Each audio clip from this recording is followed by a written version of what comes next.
contact! How deep can you plunge into the darkness? Through the dark veil of space, time. I wish we could have joined you sooner. This is Warp Chatter. Time is short. There is much to be done. The wait ends. All right, welcome back to the Warp Chatter podcast, ladies and gentlemen, boys and girls, children of all ages.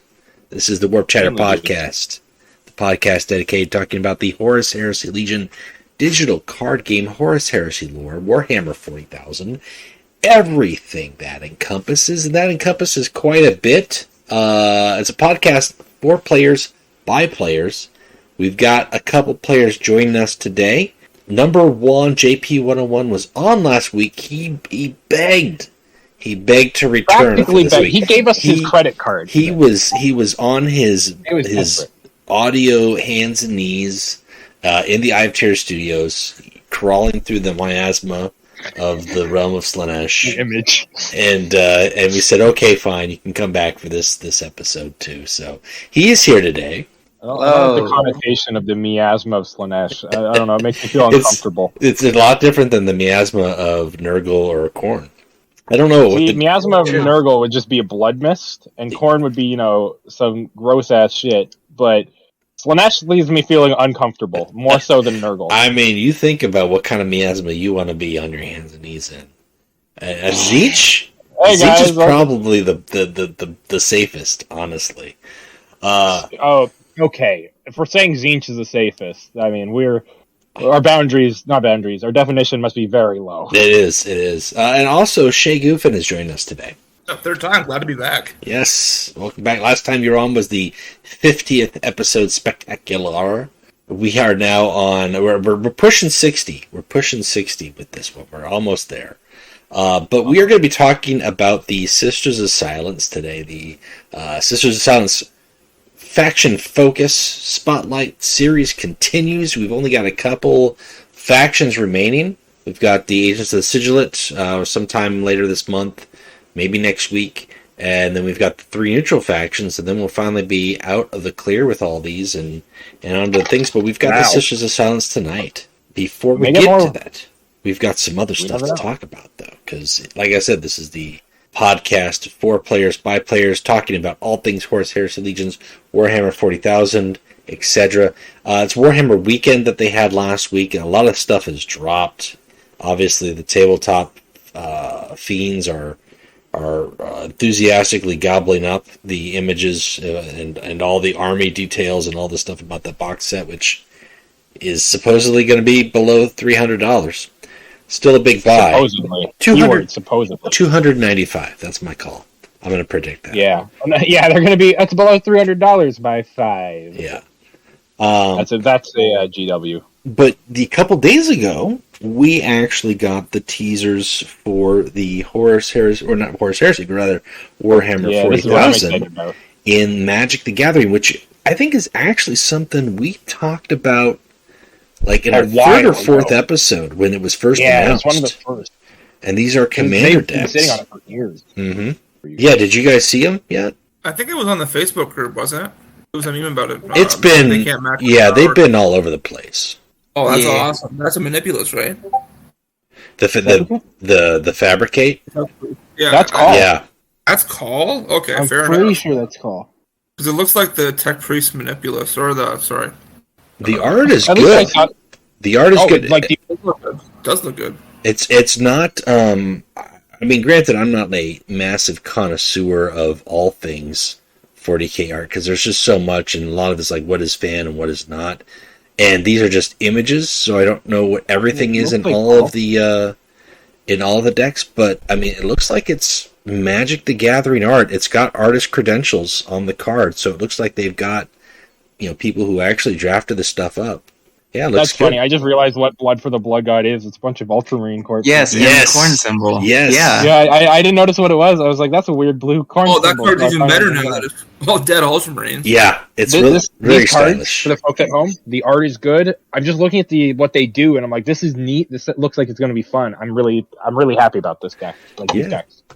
Best part is, I know one player who plays Imperium, I know one player who plays Tyranids, and one who plays Necrons, and I have a Chaos Boy on tabletop. So, we're all just going to buy different decks and go at it. I mean, it's a commander deck, so there's just 4 in the first wave. Eldar fans and Orc fans are going to be sad because they're not going to be happy about this. 40k Orc secret layers. I don't like that. I'm completely opposed to the secret layers. I hate the secret layers. You hate secret layers? I'm kind of neutral on them. Yeah, I hate them. I hate the concept. I think it's a giant paywall. And why do it? Why not just put them out there? That's my thoughts. Money. Yeah, that's exactly it. Because money. Because it's Wizards of the Coast. Anyway, well, it's Hasbro now. It's not so much Wizards. Since Hasbro is triple your profits within the next 4 years. And they tripled them within 2 years. Yeah. They're like, okay, do it again. Keep going. The first mistake is meeting the demands early. Yeah, last year, or actually earlier this... Yeah, we're in sometime. Earlier this year, they appointed somebody new head of the digital gaming. The big focus is switching over to the digital gaming aspect for Wizards of the Coast. But I think there was some moves within the organization, within Hasbro and Wizards of the Coast specifically, to really give Wizards of the Coast division autonomy on a lot of their stuff. But that doesn't mean that they don't have to answer to Big Daddy H. So there is that. And yeah, it's all money. And I'm sure Orc players will still buy into it, and people who like secret layers will buy into it. I don't want to chase. That's my thing. You know what the other 2 secret layers are, Stuff? Age of Sigmar and Blood Bowl. A pass and a pass. Here's the thing. I don't like Sigmar. Blood Bowl is funny to me, but I don't know if I'd buy a deck about it. And I'm not an Orc player, so that entire thing, I'm like, okay, buy secret layers. No. Well, are they decks necessarily, or are they just cards, the 4 or 5 cards? Yeah. I would hope they're decks. No, secret layers are typically the secret layers have always just been, except for that one commander deck that they actually sold that had completely different alt arts and backs to those alt arts. It was maybe it could be nice to the Orcs and give them a secret layer commander deck.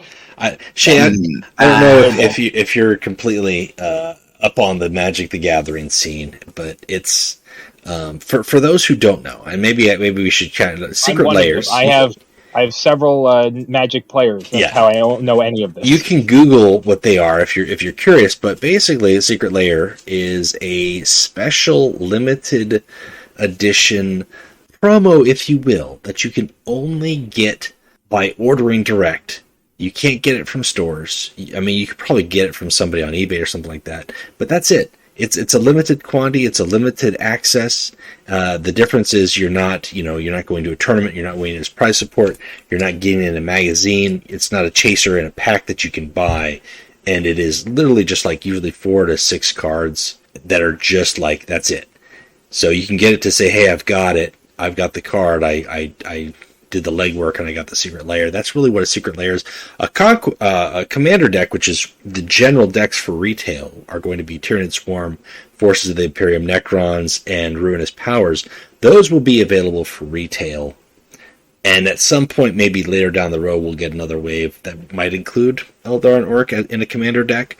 But that's really where... War 3 all over again. Yeah, it's possible. But that's where we're at. We're getting big factions. So for me, I don't like the secret layers just because it is. I enjoy card games, collectible card games. I don't mind alt arts. I don't mind foils. I don't mind the rarities. I've never been a fan of not just chase cards that you can only get in a small area, but sometimes those chase cards are very powerful and they are must-haves, and that makes it a problem for me as a gamer when they really lock it down. It's like, if you want the good cards, you got to shell out the money for it, and you can only do it in this window, or you can only it's just leaves a bad taste in my mouth, which kind of ties me to the next pseudo ties me to the next topic.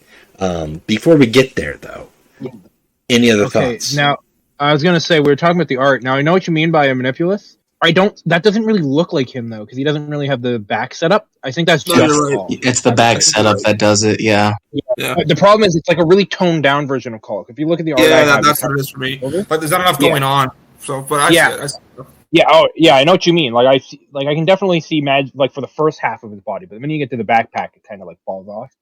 We're just arguing about the art on Fabricate. Not really. It's fantastic art, though. I got to give it credit for yeah. First, too. Like all this looks good. I don't know And the best part anything about Magic at all.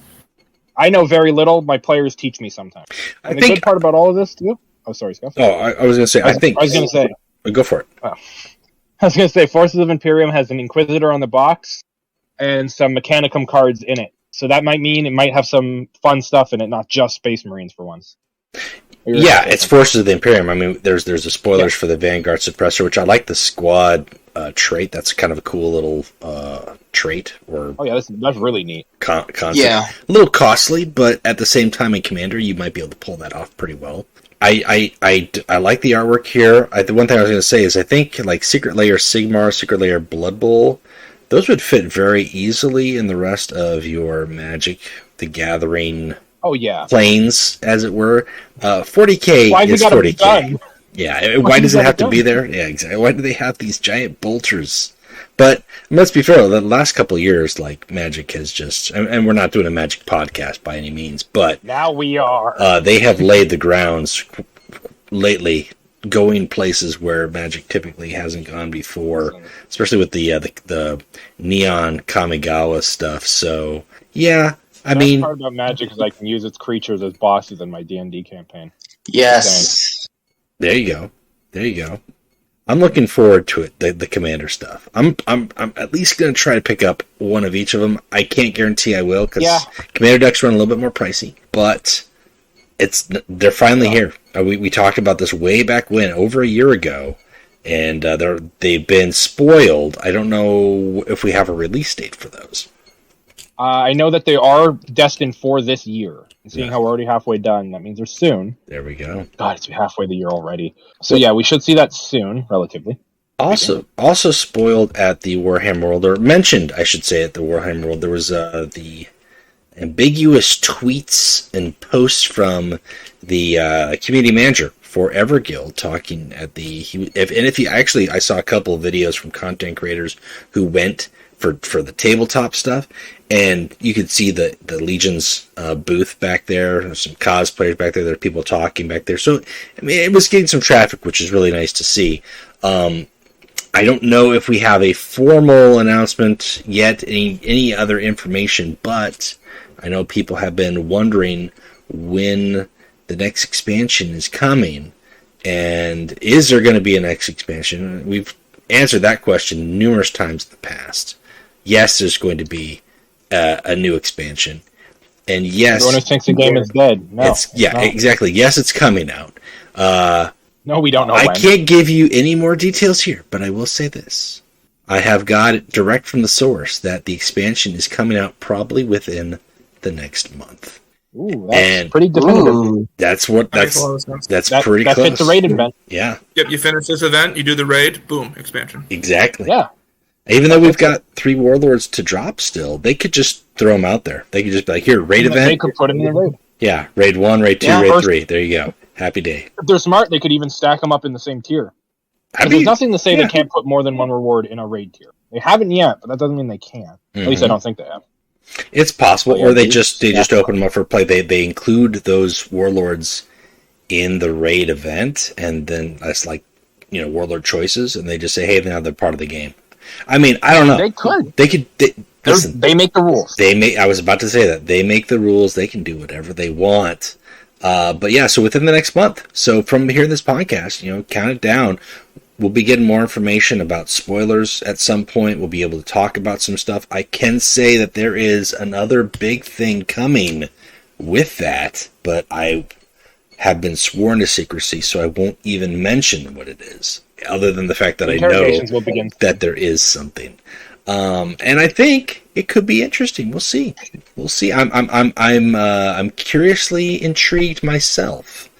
Cautiously optimistic. That's the term. Yeah. Cautious optimism? Yeah, that's it. That's the best way to say it. So we had that. We also have got, as of this recording, the Saul Niebuhr deck deal is in the shop by the time you hear this episode. That will have ended.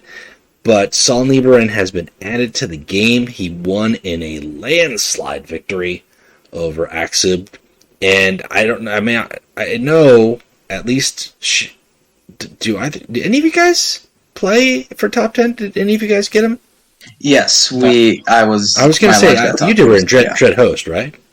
Yeah. Okay, yeah. So you and me, we've got it. What do you think? Have you tested with him? He's absolutely insane. He's cracked at the video game. I've been following a certain Hungarian that I make reference to regularly.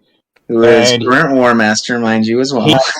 He's current War Master because of this Saul deck, might I want to say. It kinda is crazy. Not to say anything about his skill, because I like to make fun of him, but the Saul might need a little tweaking.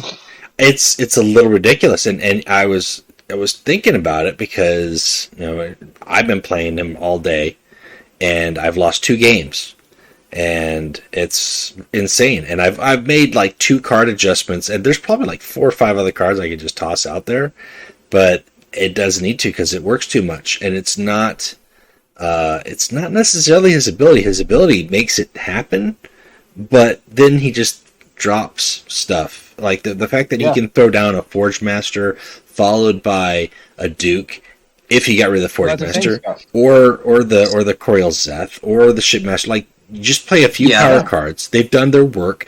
Your opponent only has so many hard removal options. It's game over. Or you just throw down the roll off himself, and then everything else carries it. Yeah, and I don't think, honestly, because he's a deck deal that Everguild is selling this weekend, that we're going to see him changed anytime soon.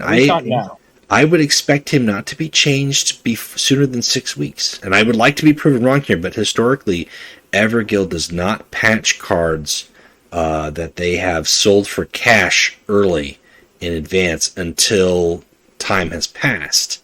That is the Beast of Phyros. Beast of Phyros was like that. The Knights were like that. As much as that annoys us, they are a company here to make money. That's it. So, I mean, Saul is Saul. So find a way to deal with him or play him if you got him, because he is fun. I'm not going to lie, but at the same time, there are some games where I'm like, man, this guy, he did everything he could, and then I still had stuff. It still wasn't enough. It still didn't matter. My biggest problem with them, it goes back to the energy manipulation. They did so much to slow this game down. Nerf Drilling Site did everything, but he's still playing a 4-drop on turn 1, which lets him accelerate even more. I'm talking Outrage Noble, and that's what really lets him set up. Outrage Noble is the bread and butter of that goddamn character. They could change Outrage Noble. They could tweak Outrage Noble just fine. Yes. Easy enough to fix. Yeah. That doesn't change it. Yeah, Saul's discount ability is, with everything that's been changed, it is the best discount ability because he's paying 1 for a reduction of 2, where all the other reduction tutor cards are pay 2 for a reduction of 1. And it's a targeted reduction in addition to that. So he's getting an infantry, which means when you put the right infantry in your deck, you know what your pool of cards is that you're drawing from. We all saw the power of Saul in previous events. In this event, most recently, he won. He's only been in 1 event. He's been in 2. He's been in 2. Yeah. Yes. Yeah. Wow. I am completely out of the loop when it comes to that, I guess. So, I mean, we knew what he could do, and he did it, and he's here, and I mean, and he's still flexible. It doesn't matter. You don't have to run Solar Auxilia. You don't have to run... you could run Chaos, you could run Cultist, you could run Mechanicum, you could run Solar Auxilia, you could run a mix hodgepodge, you could just run your power stuff. It doesn't matter if you build the right deck and you play it smart. The fact that you're playing way ahead of curve consistently, that's really what I think does the factor in. But he's got those tools, like you said, like Outrage Noble, I think they could fix. It's still going to make him strong. He's still going to stay strong. But he's got 30 hit points. That's the trade-off. If you work on him, you don't want to kill him. Yeah. He's really good at killing things. Very much so, yes. So, anyway, so if you've got the Saul, if you've had the Saul, if you play with Saul, if you haven't, by the time you hear this, if you haven't seen it everywhere else, just know that it's real. Know that it is a thing, and know that it's probably going to be a thing for a while. And that's kind of links me back to the whole, top tier or really super competitive cards behind a paywall thing with the secret layers. It's not quite the same thing because the Sol decks were open for everybody to purchase. So it's something that anybody could have gotten. They didn't just print like 8. Exactly. However, it is like, hey, listen, this is a really good Warlord right now. If you want to stand a leg, pony up.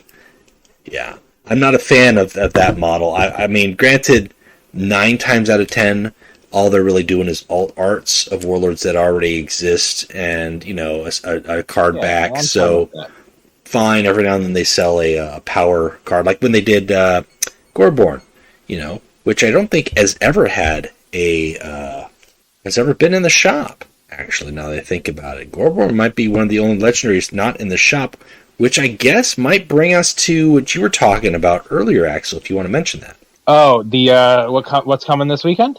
Yeah. By the time you hear this, of course. Yeah. So, for the folks at home who are hearing this, and I know some of you listen to it the minute it comes out. In a little bit, there'll be an announcement from Everguild. This weekend, because we record live and not in the past, I promise, we'll have an announcement of the next alt art. Do I know what that is currently? No. Will you know at the same time as me? Yes. And my bet's on Courseway, simply because that's the next campaign. So let's hope. I think Courseway makes sense, given we've gotten the other duelists. We've got Sigismund, we've got Lucius. Mm-hmm. Avatar, and I mean, Sramis campaign, I think I pronounced that word right. The part 2 of it that's coming out next will just be the Dark Angel side of it. Are they just calling it Thramis Part 2 Electric Boogaloo? I wish, but no, I think it's called something else. That was data mined, so odds are they're just going to pick up right where that leaves off, which makes sense. Okay. Yeah. DA didn't get their campaign. I just want a good alt art for Lion, man. Is it too much to ask? The fact that they took his helmet off of the model, when his model is sexy as hell with the helmet on, breaks my heart. Yep, I have that model, too. It makes me so sad. Do you feel them with the helmet? It is so much better with the helmet. I prefer a green armor Lion to begin with, but yeah, I know some people like the green. Gotta get that Caliban green. I do like the Caliban green over the Salamander green, and I know that might make some lizard folk a little bit prickly around the gills, but it's true. Certain amphibians, very lizard. Lizard people are real. But moving on, we've got some news. We talked about some news, some hype, some spoilers, some rants. But really, what we're here to talk about is the Sisters of Silence, and I think it's time we silence our rant. I think we're here to talk about that Masad didn't get to become a warlord. Masad, that's true. Hey, I was watching Midnight Stream today, and it was the first time I heard Masad's voice lines because I play with the sound off. They're so good. He's Clint Eastwood. He sounds like Clint Eastwood. Yes, he is. Yeah, I know, and I love it. It's so good. Do you know any of his story of what this character does? I know. His granddaughter dies. He goes to war. He's an old retired Lord General. He led an expedition fleet. He got his own planet. He retired, and then Horus kills his granddaughter at Port Ma. So he takes over his entire planet in an armed coup and turns the entire planet into a military complex to go fight a guerrilla war against the traitors. And this entire time he's wearing an exosuit because he's 200 with barely any Juvenat treatment. I love this guy. He's an old man who's too angry to die. Get off! They killed his granddaughter. Can't let it happen. Yeah, I think one of his lines even says that, for the blood of my blood. Yes, for the blood of my blood. Yeah. I think that's his intro line. Yeah. I love that guy. Yeah. So I think that could have been a cool character. Maybe he'll be a raid boss unlock. I mean, he is. I would like him as a warlord. Yeah, his weird little Magna formation. It's pulled 5 Primuses against me, and it was not a pretty sight. What I keep wanting to see is I want to see it played, and I've only seen them get 2 copies, but I want to see them get 6 copies of the little 1/2 pew-pews, so they all fire 6 times. Yes, he's gotten 5 against me because I was playing the knight, mind you. Oh man, that was 25 damage right there. That's a high roll. That is the high roll. Because I've seen 2. I've got it pulled on me twice where they ping me for 8.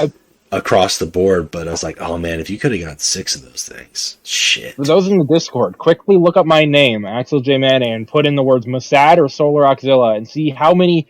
It's been like a year of me constantly going, I want the Solar Oxzilla Warlord to be Mossad, and he's finally here, and we don't even have him.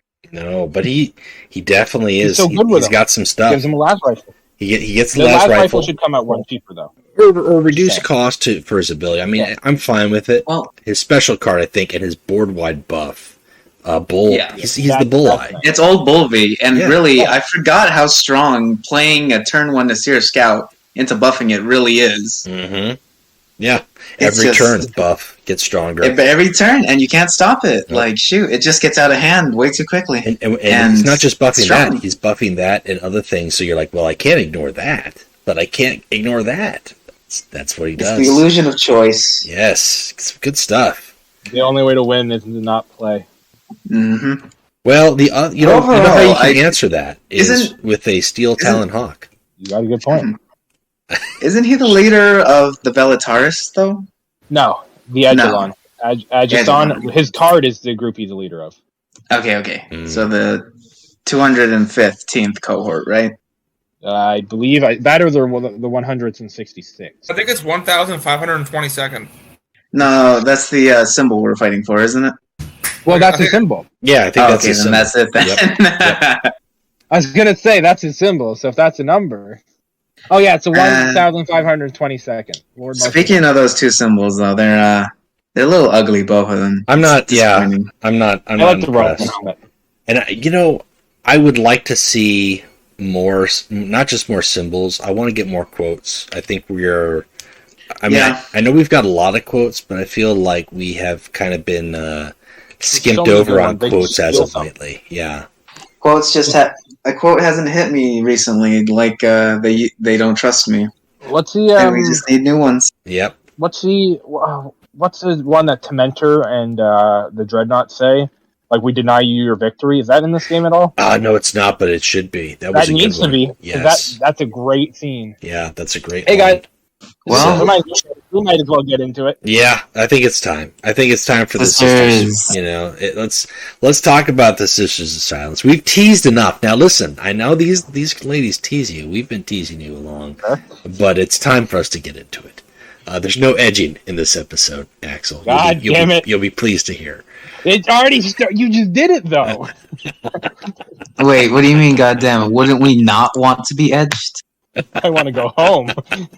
All right. Yes. This is the silent guardians of Yes, Siberia. they are. They and I think for a while there they were long anticipated because they were a very, I'm gonna say symbolic but recognizable standalone faction, as it were.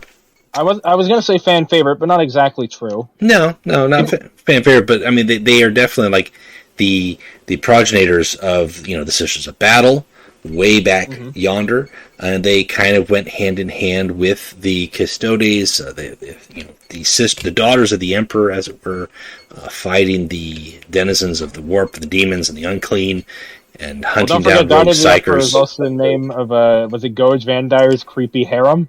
Exactly. That's kind of that's after the fact. So that's where they Yeah. kind of took that to the next level before they, had a reality check.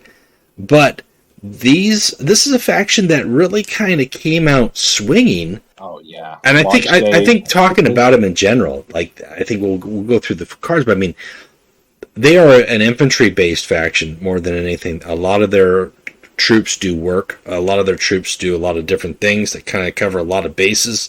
And then you've got warlords who complement them very well, or synergize with their troops and the fact that they can, whether it's drawing, creating, buffing, there's just a lot that they have going on that they can respond and answer. I think they have some of the, if I were counting, I think they feel like they have the most board wipes available. I could be wrong there, but it certainly feels that way sometimes when you play against a Sisters who is tooled out pretty good. They just answer everything you drop down there, and they're really good at doing that.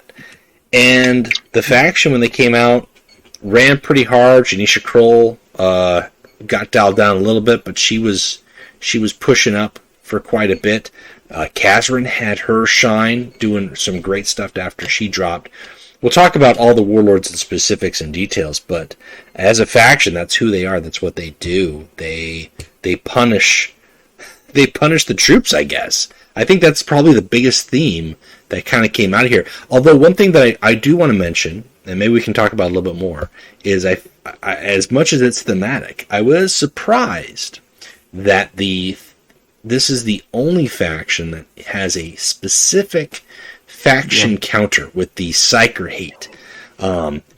Because there's just Thousand Suns. So they've got cards that do more against the Thousand Suns, and there's no other faction that has cards like that. You don't have a Dark Angels card that do, +3 damage to troops that have terror.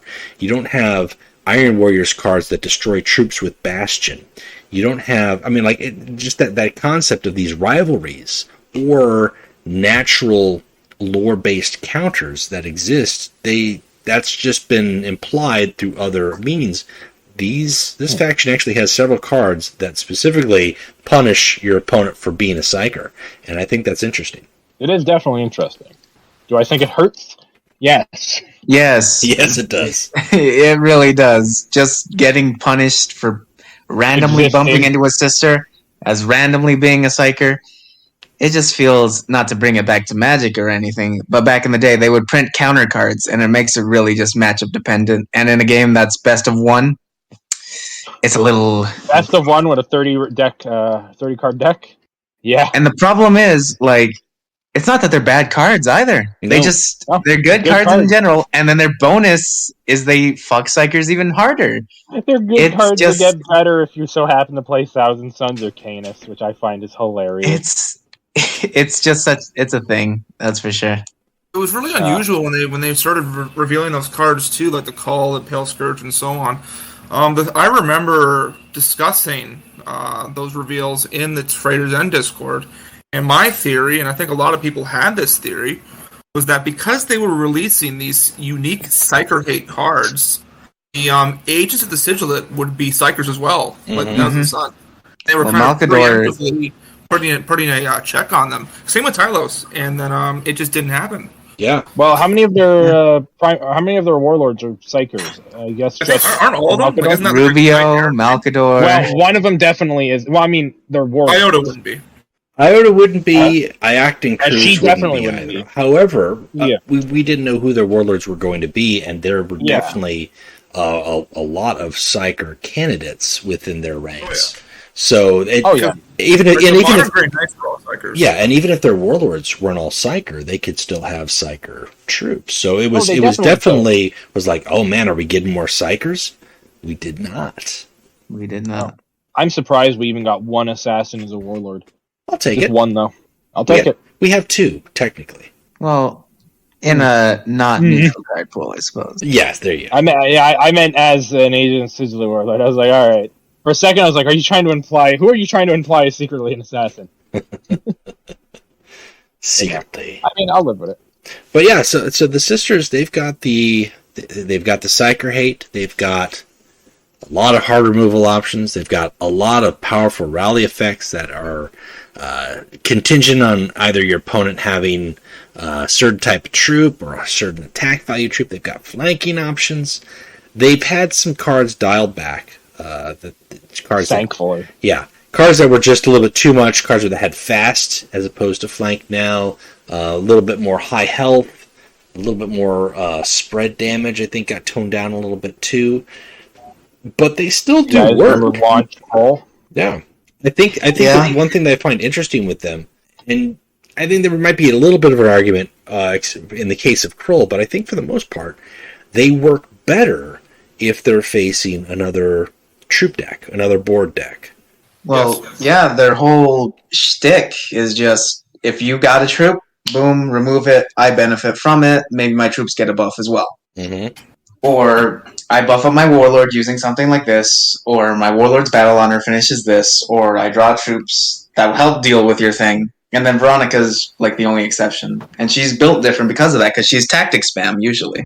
Yeah, the tactic spam deals with the truth. Yes, her ability is the only non I would say non-offensive, but I mean, it really is just draw a card, and if you've got less than 4 cards, you can draw multiple. But I'll be honest, my games with her are the least of all the sisters, but I played her, I want to say about 10 games now. It's very little, and yet I've only ever used her ability one time a turn. I've never double-dipped. Cowardice. It just becomes sort of a worse Horus, because you want to have a full hand at all times. Yeah. And with sisters having, like, the best options for dealing with stuff, usually you only need the one card to deal with it. Mm-hmm. So you very rarely don't have the 4 or less that are required, unless you're tactic spamming by playing all the 1-drops and 2-drops, just hitting face and drawing and then going face. And Veronica's a whole different warlord compared to the other 3. Which is nice. I like when a faction has a warlord that completely changes the playstyle. That's always fun. Yep. Otherwise, you run into like the White Scars, where everybody feels the same. Yeah, except Ping. Either Jank, well... Honest Jane White Scars are no, they're not varied at all, actually. You got They all play the same. Burn Man, Anti-Troop Burn Man, and Ping Man. Yep, with like some streak synergy, I suppose. Yep. But yeah, mission, Targetai mission, and then Con. I was going to say, before you mentioned Targetai, were we talking Raven Guard? What? No. We're talking no, White Scars. mission. Yeah, I know, just mission. I mean, listen, we're not talking positions with the sisters. That's forbidden here. Wait a minute. Tangents, baby. Yeah, that's right. We're trying to keep this one clean, a little. No, we're not.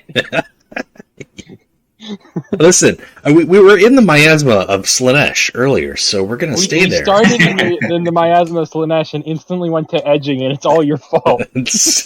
Blame it on the warp, baby. So the sisters, they've got a lot of answers. They've got troops that deal with high attack. They have got troops that deal with vehicles. They've got tactics that do board-wide damage. They've got battle honors. They've got flank troops that deal board-wide damage. They got troops that stop you from doing anything. They've got Raven Guard sentence. They've got tactics that just straight jam and stun the board. Orphans of War card that give sentence are Raven Guard. So I mean, just a. I don't want to say they do it all, because they don't. Because the one trade-off really that they have, aside from 2 or 3 troops, most of their stuff is very low health, health below 5. So that's the one trade-off for them. They're weak, but that doesn't mean that they're flimsy. They are weak but strong. It's just they deal with everything that has 3 health, but they themselves have 3 health. Right. That's usually the trade-off. The Sister's Mirror is possibly the most deadly dance. So I mean, if you were around for their introduction events, you would know that's all they were. Yes, sisters upon sisters. It was just sisters doing sisters. And I'm going to leave it there. Guard after Raptor Guard, and then you couldn't stop one's Raptor Guard, and then you healed 15 when you blinked an eye, and then Apotheosis for some reason. I hated that event. Yep. Apotheosis for some reason. Just throw that. Yeah, it sums up their events for some reason. I'm now a demon. Yeah. He's a demon. Check it out. Becoming a demon. Not the first time a blank's become a demon. Well, I mean, they've even got Captured Psyker, which I like thematically. It's a terrible card, but in an event draft, it's kind of it's something you got. Yeah, he's got the mask. It's so good. But I like the fact that he's there. Right, he's been neutered. He doesn't do anything except be a strong body that you have to be wary of and try to kind of work around. But I think as far as faction goes, they're very thematic. They've got the Warlords, and I think that's probably the next place where we want to talk about, because their Warlords do a lot of stuff that complement their faction in different ways.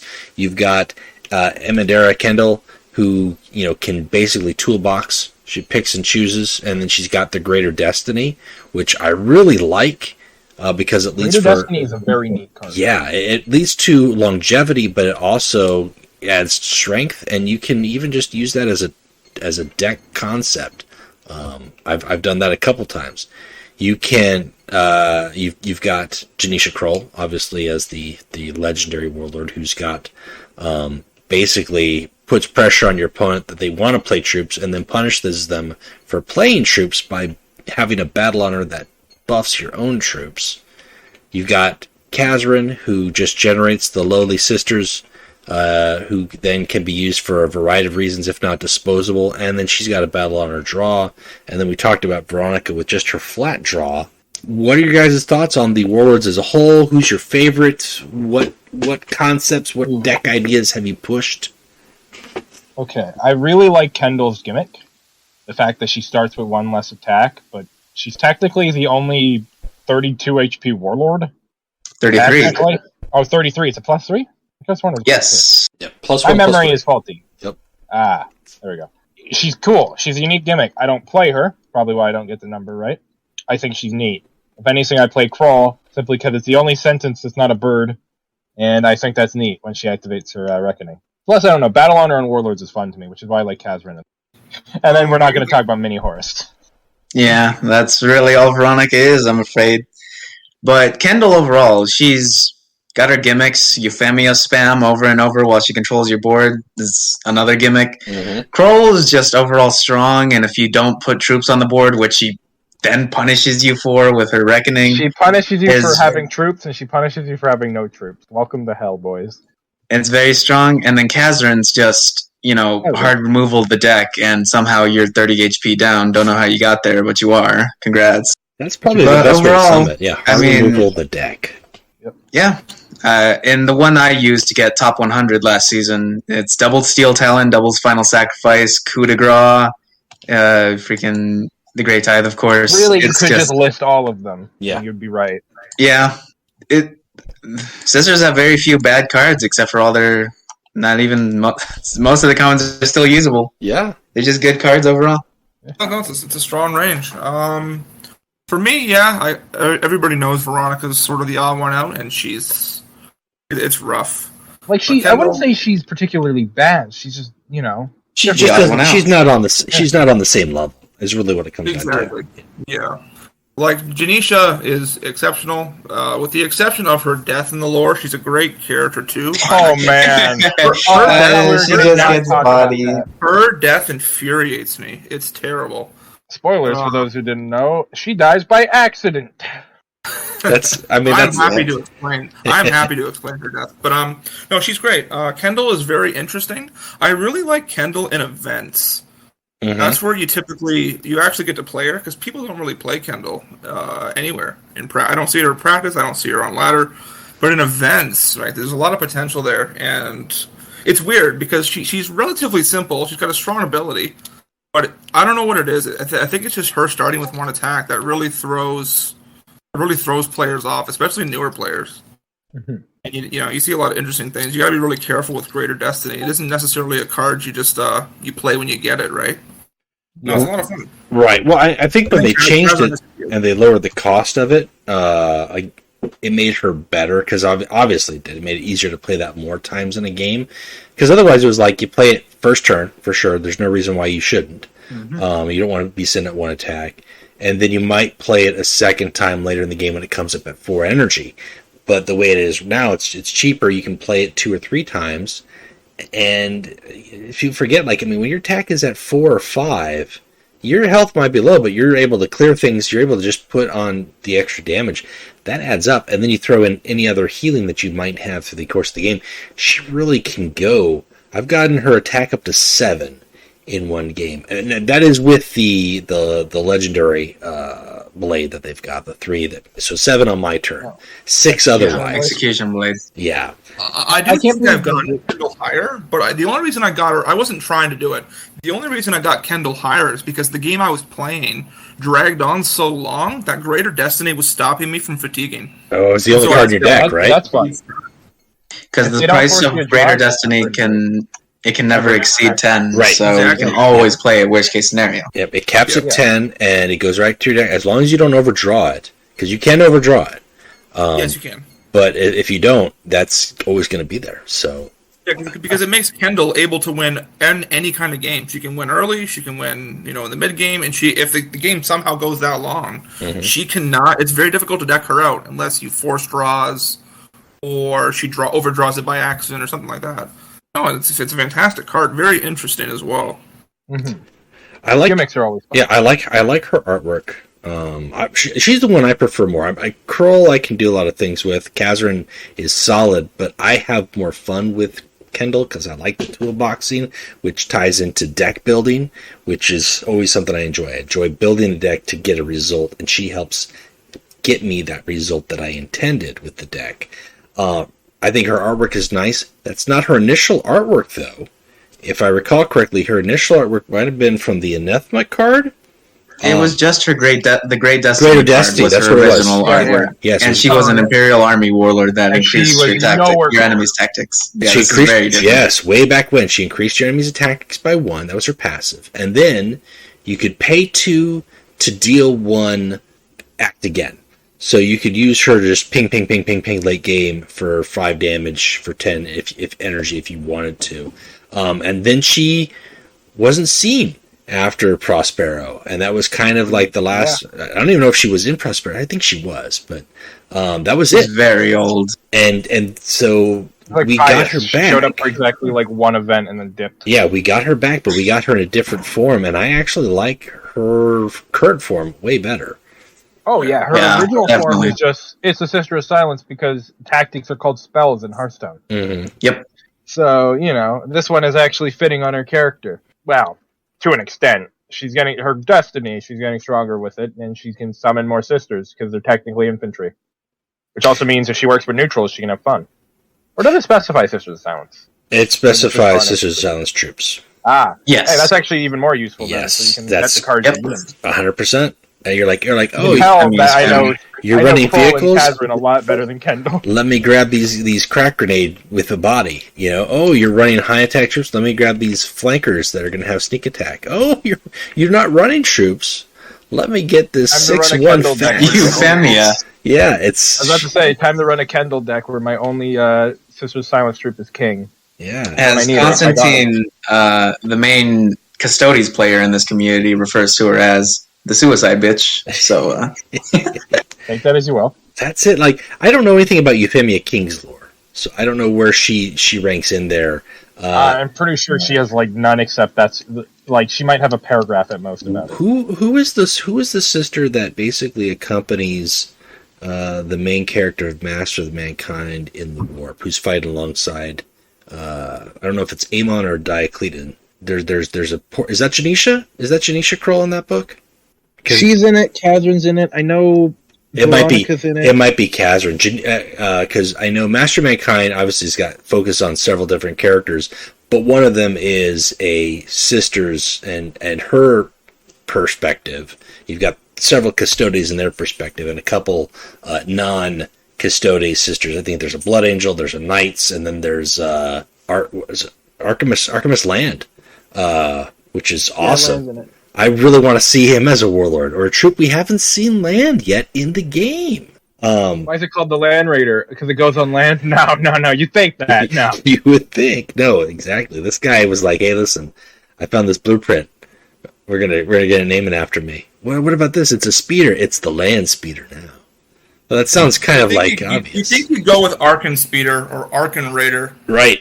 They did not need to explain. No, he gave his family name the credit, so his children can congratulate. That's one of the dumbest things that I love it so much. I hate it. It's terrible. No, this is 40K. 40K can't be too serious, or it starts to get boring. I don't know if it was original lore though. Really, I mean, I know it was in the third edition codex, but I feel like that's when they added it in because I don't think that really was mentioned at all. And then like, well, these Lehman Russ battle tanks are named after Primarch. Like, what's the Land Raider named after?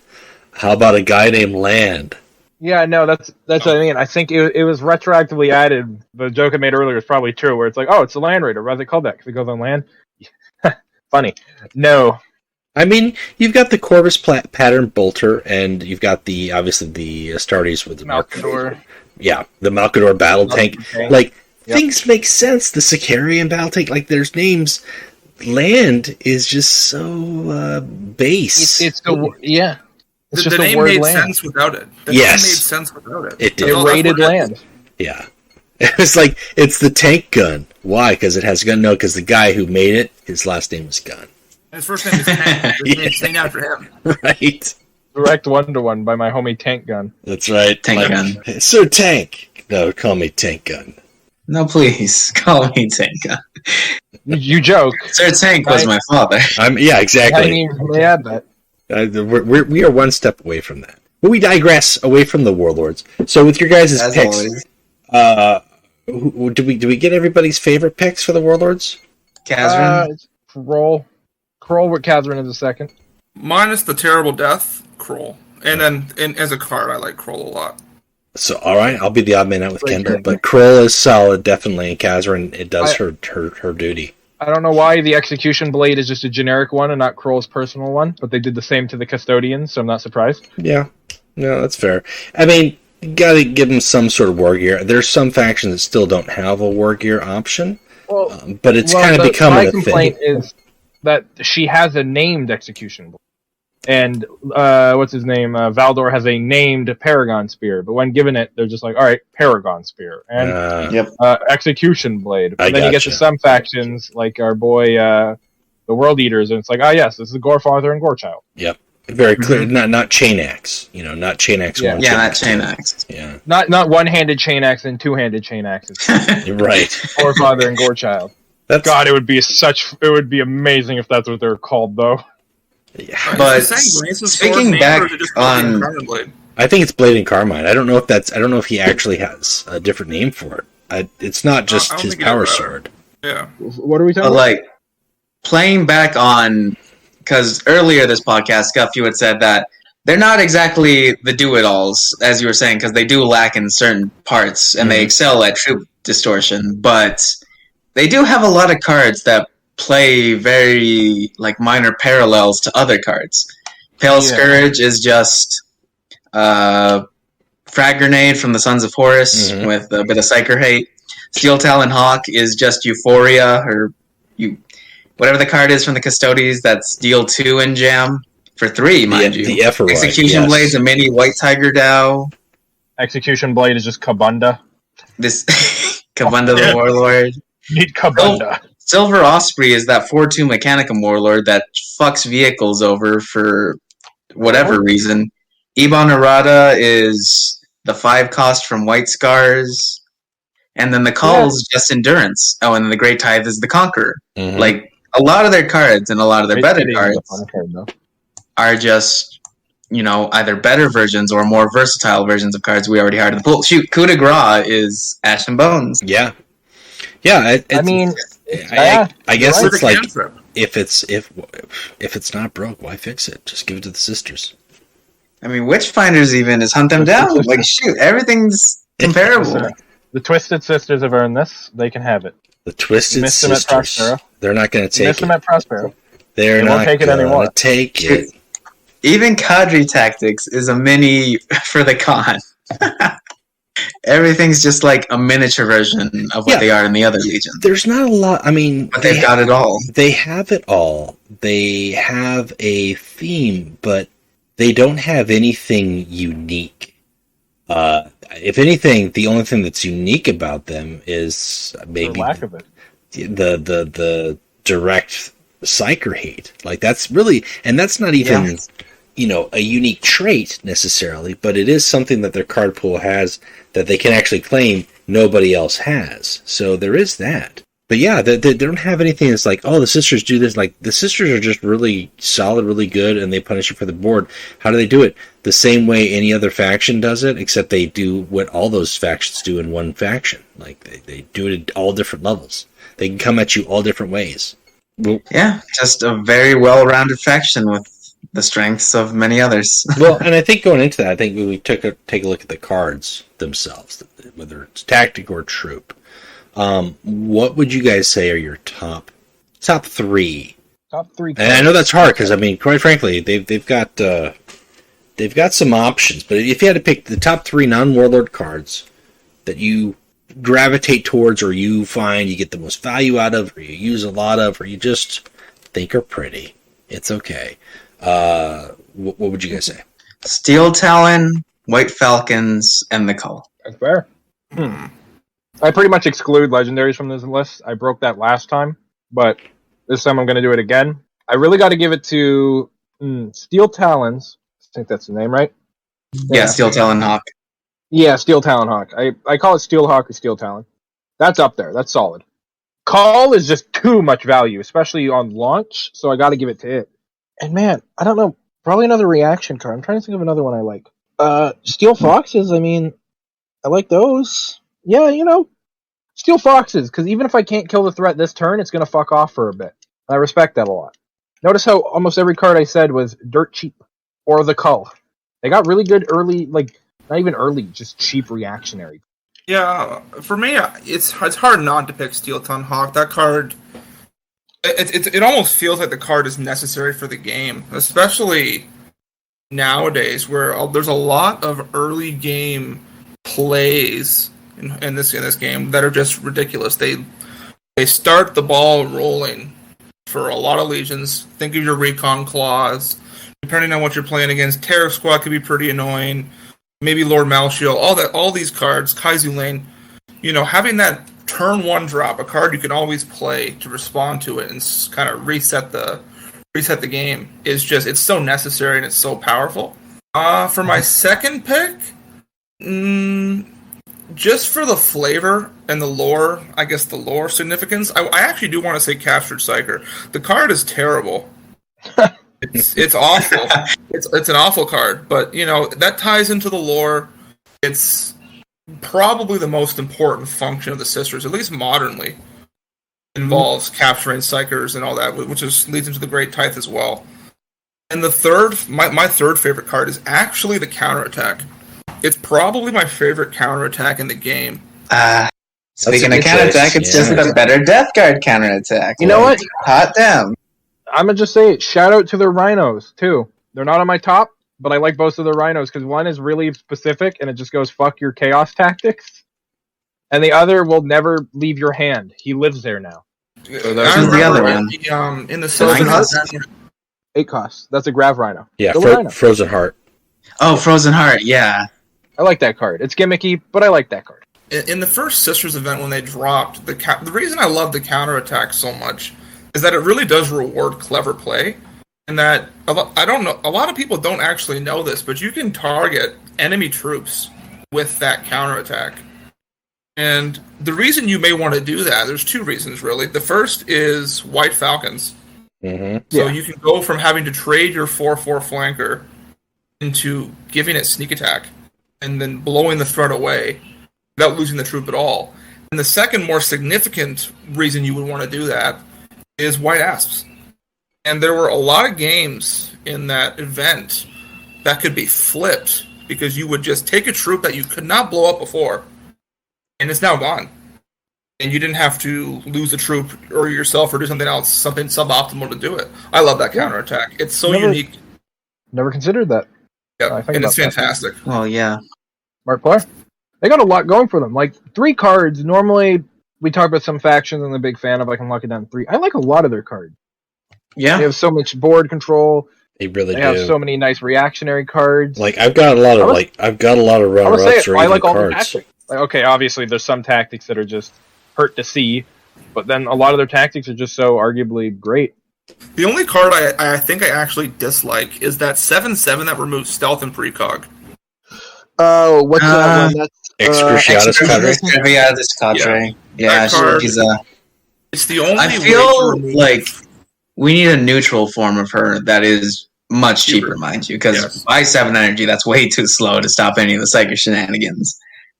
Or give her flick. Well, yeah, which is a little much. Because at 7 energy, that's all you're doing is removing. You don't have any energy left to respond after you dropped that stuff. What would be nice if it was remove and stun? I could see that. That could be great. Like it's the only card in the game that can remove precognition from the enemy warlord. Mm-hmm. But again, it's 7 energy. Yeah. And there's not a lot of situations where you need that. The stealth hate, it's almost similar to Deliverers, the old Deliverers, I think. Mm-hmm. Where they used to remove stealth as well. It's just terrible. What I was going to say is arguably... Right? There was a card in the Raven Guard that was like... Not the Raven Guard. Is it the Raven Guard? No, it was Iban Keshig, I'm sorry. Okay, I was going to say Deliver is still removed. Iban Keshig. It's so late. Like, it's unplayable as stealth removal, so you won't do that. There's not a whole lot of cards with precog that you need to use a 7 energy troop to remove. Just shoot them, unless it's the Warlord. So, no. I mean, at this point, I feel like that card would be 10 times better if it was like 2 energy, 2/2, and did that. Because that would be great.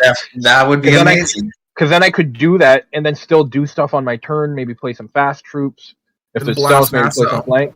But no, that's not going to happen because I'm spending all my energy for a fat body that removes something. Most precogs go away at the end of the turn anyways. So Right. what am I doing with 7 energy? Yeah, you're like, well, there it is. I got rid of it.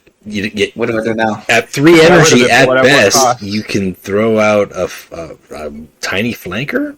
Like, that doesn't even have fast? Yeah, Not worth it. that's even going into higher energy though. Like It the really cheapest is. flanker they have is that Yeah. 2/2, so you're paying 9 energy for that. Yeah. For that. 2 damage surprisingly- against something. Yeah, compared to Just maybe, Steel Talon like- Hawk, where you're just like, boom, I removed it, and I dealt damage if it's a trip. Yep. Just like maybe rally, remove stealth and precognition if 2 or more troops lost, or 2 or more units lost either of these effects, gain flank. That would be alright. That way she can actually go, excruciatus on something. Definitely. I like Steel Talon Hawk. I like Euphemia King. Those are my top 2 for sure. For my number 3 choice, it's kind of hard because it waxes and wanes on utility, but I can't dislike Knight Centura for me, and it's the only frontline that the faction has, but it's just good. I like the art. I like throwing it out there. I like the fact that it's a problem. If it sticks, it's buffs. It can actually be a frontline that can sit and do That's a damage frontline, without yeah. having to attack. It's not great by any means, but I can never not put it in my decks. You if like Knight anything. Centura. Can I introduce you to Frozen Heart Graf Rhino? Right, Just exactly. saying. You're like, hey, you got rid. Thanks, you got rid of this 4/4 Rhino. I'll put out a Here's a 3/5 front frontline. line. Yeah. Because you look at Graf Rhino and you're like, that's not a lot of value. Really, if it's not getting melded, get in another one. Mm-hmm. Or another value. My only- is absolutely terrible. It's an awful. No, I love Frozen Heart. That thing is, it's a gimmicky card. It's neat. I think it's fun. Does it have to Like, be? Is When it my amazing? opponent plays it, I just ignore it. Like, okay, whatever. That was a hugely inefficient waste of your time, and I'm going to Yeah. continue the gameplay. Give and if they gave it frontline. Hey, now we're cooking with Maybe. gas. That would be maybe, something. yeah, maybe. That'd be Yeah, something. I could see that. But But Then you then make it gets it- there's another frontline. steel taloned and they draw a card off of it. So Lamau. It's one of the Yeah, right. best. One of the best Melg targets too.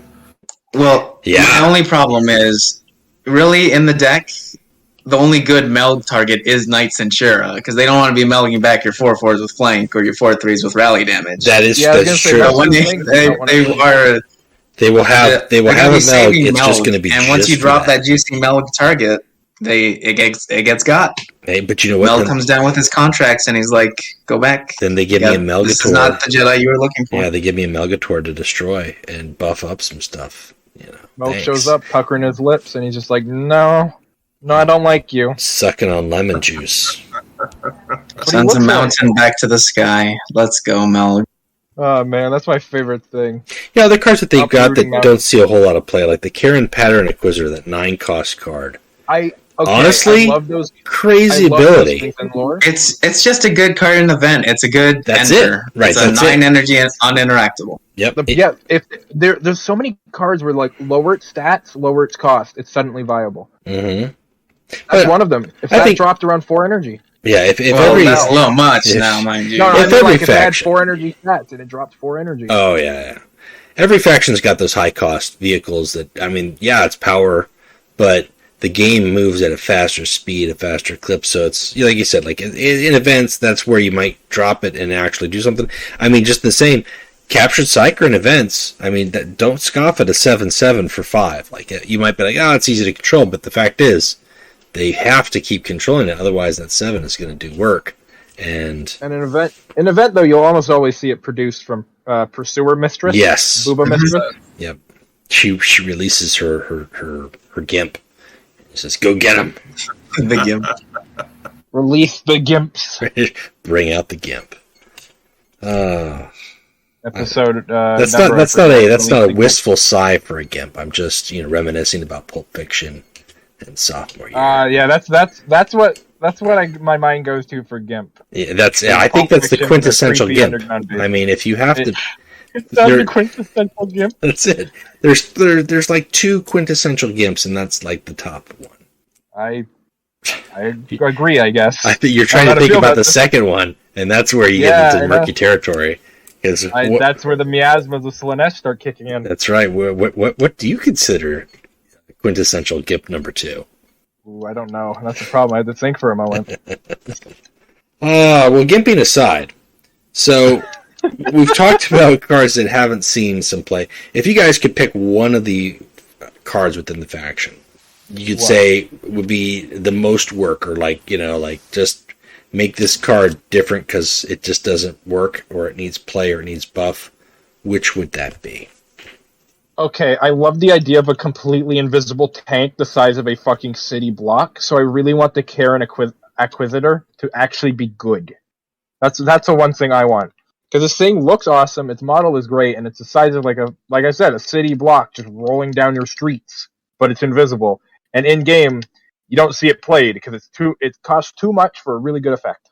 So in a faction where the sisters probably already won by that point, or they have a different card they want to play, it hurts. I want to see him playable. I like my boy. I'll give him some abilities to bounce or steal troops. That's what they do. They run around with fucking net guns and steal people in the streets. Accurate sisters lore. That's it. This thing has net guns, and it shoots people, and then it drags them into the mouth on the front of the tank. I fucking love those things. They're so goofy. As we were talking before, my card would definitely be the Excru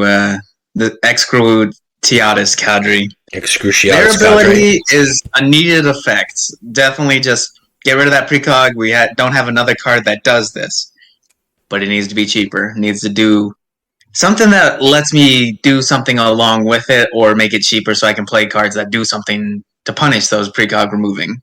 Because really, otherwise it's just a 7/7 for 7 in most matches.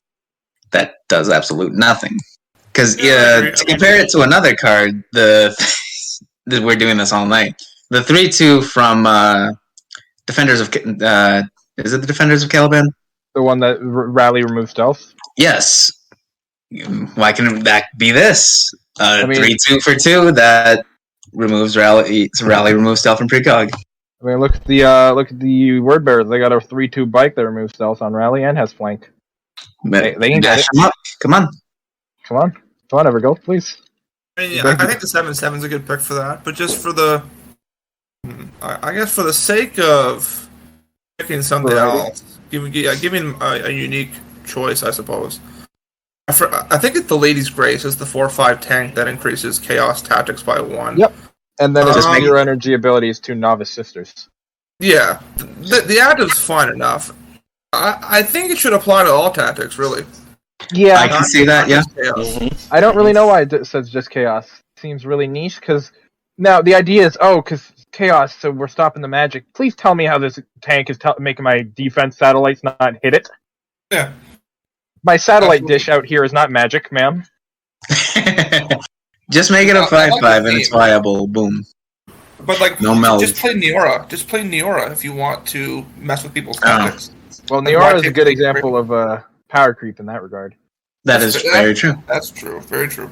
Well, the difference is Neora is also a 1 of, and other cards can be 2 of. So there is that. I think Neora Sukasin's awesome, but as a neutral compared to a faction card, I mean, typically faction cards are supposed to be stronger than neutral concepts, and this doesn't do anything better than Shield Generator, which was available at the time. Well, it isn't. No, yeah, it's true, because it also affects your Chaos Tactics, doesn't it? Mm-hmm. Yep. I've caught myself doing that by accident too. Yep. Couldn't play Apotheosis because I played my own Lady's Grace. Oh, lovely. The first mistake was deciding to choose Apotheosis in the first place. Heretic. It was a good pack. It came with Great Tithe and the Charon tank. You'll be the second ever demon host. Sisters blank. At least there's only been 1 so far. Yeah, my pick, and it's kind of a 3-parter because it ties into 3 cards, but man, I really wanted them to do something with Cyber Jackals. I really wanted there to be a Hound Mistress Warlord, who pumps the Jackals or releases the Hounds. And I know we haven't talked about the 5th Warlord because we don't have a 5th Warlord, but we did have an event Warlord who gave sentencing and drew a card if she damaged a sentenced enemy. And that sentence no, it was, I didn't realize. I think it was whenever Phil. a sentenced unit dies. Okay, but it was just permanent sentence to the troops. Right, it was permanent sentence. So it was like, all right, well, that thing's gonna get sentenced to, and it'll either die with the 3 health when it hits me, or I'll kill it with something else with damage, and we'll get more cards.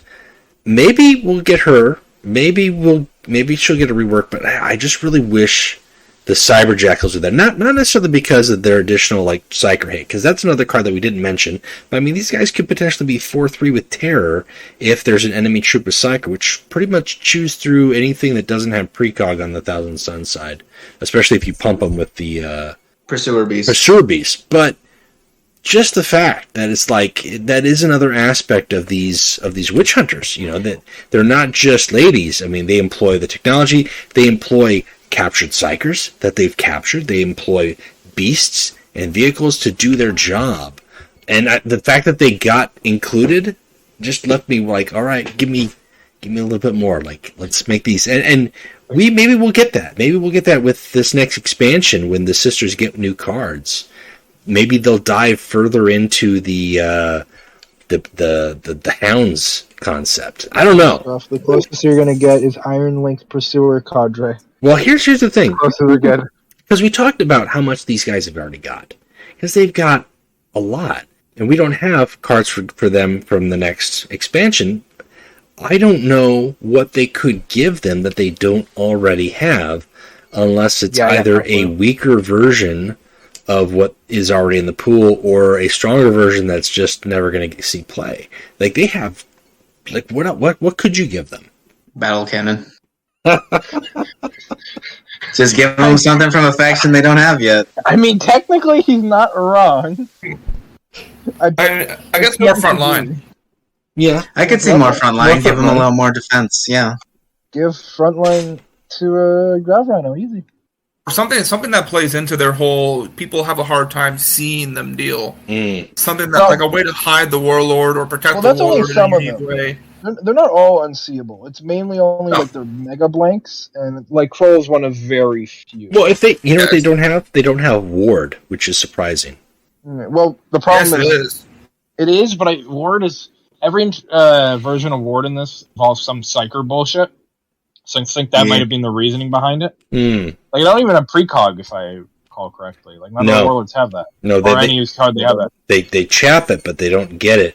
I mean, I could see them getting, I don't know, like a rally your Warlord gains Ward or something like that for a turn. I don't know. I mean, I was thinking maybe a troop that rally, take all the effects from the other troops, gets Ward, gets Survivor, copies the Survivor from that other troop, gets precog if another troop has it, gets stealth if another troop has it. I can see that. A mishmog or a mismatch of a Vesuvian doppelganger. Is that what you're trying to do here? Perhaps an opportunity to play a Custodes card or two, or to create a Custodes card for them. Right. Yes, that is an element because that was my biggest complaint when they came in. I couldn't max them like I can on tabletop. Shoot. Yeah, they and even in 40k correctly, there's the ability to do the what are they called? Talons the Emperor. Talons of the Emperor. Yeah, where you can get. It's 40k as well. It's 40k as well. Yeah, but that's 40k as well. But I mean, in 40k, there's rules for the factions just working. Every faction has rules to work with other factions except Tau. Tau are left alone. No, because the Custodes have a rule. It's called Talons of the Emperor. Yeah, I know. But in 30k, the army is just called Talons of the Emperor. Oh yeah, okay, I see. That's what I'm talking about. Yeah. Okay. Honestly, I'm honestly disappointed that they didn't. It's a little gripe. I play Custodes in 40k. I'm disappointed that they didn't call the new codex Talons of the Emperor, because they actually gave the sisters data sheets and a real focus. I thought that they were going to, because I thought the box that they were highlighting, which also was hey, here's one Custodes with all these sisters. Check out this awesome army. I thought was hilarious. But I really thought that they were going that way too.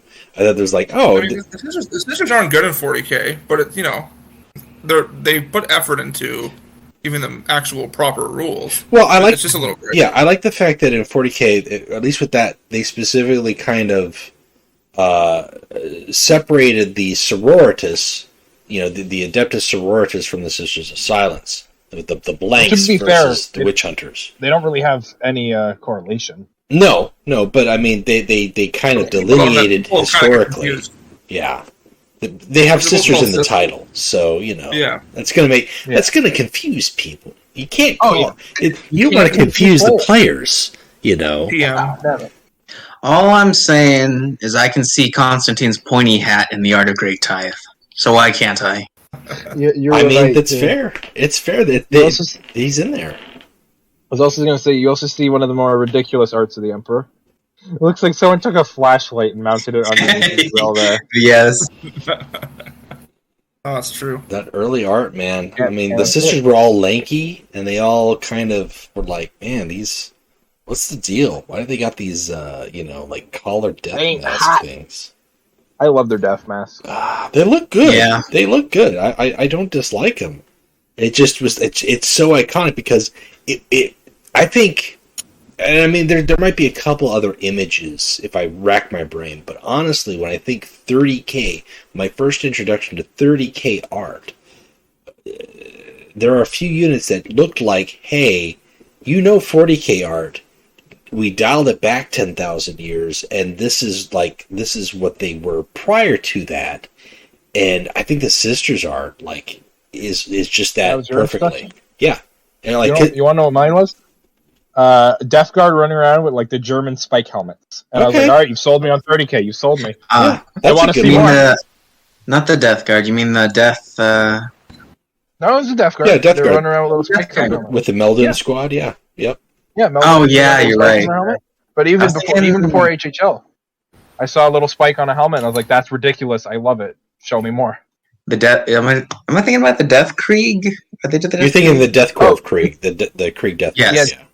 They don't have. Well, their grenadiers do, but majority of their troops don't have spike. Yeah, helmets. they have the gas mask and the trench coat. Yeah, and even most of them don't even have the skull gas mask that everyone loves. That's just their grenadiers. Right.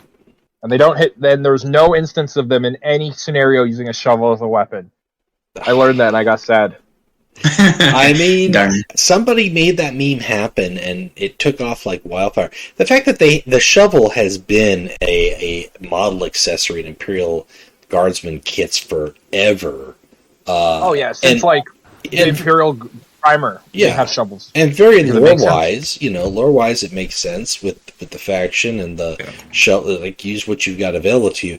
For some reason, people saw that Krieg. They're like, these guys. Well, they fix shovels. They don't fix bayonets. They fix shovels. They don't fix either. They fix trench clubs. They all are armed with trench clubs. People just forget about that and go trench shovel. Their kill team box, which is the inception of the plastic Krieg. That sprue is covered in shovels. Yes, they have no functionality at all. There's no rule. There's no power shovel. They just have them. They just have them. Just because they like to dig trenches. Which is unfortunate because the meme is actually stupid. I wouldn't say it's because of the meme they have that. Their kit has always had an obsession with shovels, which is why the meme started, because they're the trench stickers. I mean, they're not going to dig a trench without a power shovel. I'm sure there is an ambitious modeler sculptor out there who has taken taken a shovel and attached, wiring and fish wire to it to make it look like power cords plugged into a waist, and then painted it like a glowing power shovel. It could be done if it hasn't already. Desperately waiting for the power shovels to be the beauty about the Guardsmen, for the most part, the Guardsmen models, granted the kits vary, especially lately. Many of them are designed to be built one way and one way only, unless you have the right tools and are super ambitious. But the great thing about the Guardsmen is they're so small and I don't mean small in a bad way. I mean there's not a lot to them. So if you want to customize, it's very easy to do because you're and it doesn't require a massive resculpt or anything like that. The downside is they're a horde army. That's exactly it's one conversion in a unit of potentially 50 to 60, and you're like That's why I like Kill Team. Yeah. Concept.